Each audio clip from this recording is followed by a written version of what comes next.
Hey folks, I want to share with you the story of how the US dollar, the petrodollar, came to be. It's the kind of money that if you're a Gen Xer like myself, it's the money you've known your whole life. Now, granted, we did reach those years of 5, 6, 7 years of age where mom and dad would give us a $2 bill or a silver certificate, and we got to know what those things were. Those were the monies before the petrodollar in 71. Some of us have a faint memory of taking something down to the bank and maybe getting a little bit of silver for it. I remember doing it. And that was the value in that old currency. It was backed by gold, silver, by metals.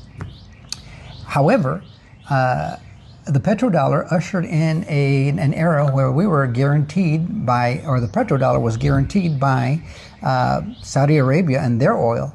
And here's the deal, OPEC, right, which was that whole group of countries over there, they were only allowed to sell oil in dollars. So that required the world who runs on oil to buy dollars or buy treasuries to purchase that oil and to sell it or refine it and do other things with it. And so it created a demand for the US dollar. And that is how a lot of our politicians, many of whom have been in power almost since from there to here, those people have been able to just print and abuse the US dollar from there to here, and they've done exactly that. And they were alive then and they're alive now, just like this guy is right here. He helped negotiate some of that with Kissinger over at the Nixon White House. So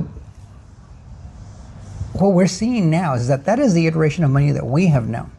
Okay, what you're seeing now, including this deal with Iran, it's the financial system, guys.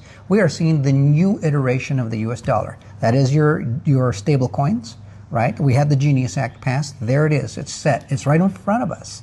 You know, if you don't understand it, if you can't wrap your mind around it, you will lose out on this opportunity. But that's what that is.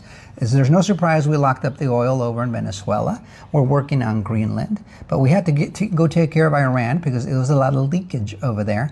Yeah, they had, they're a number one state sponsor of terrorism. They love to say that. And they are. But, and they were posing a danger with respect to nuclear weapons.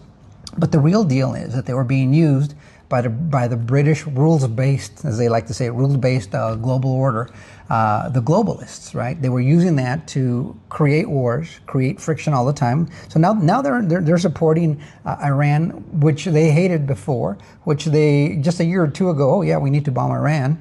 But now that President Trump's taking care of it, now they're so against it.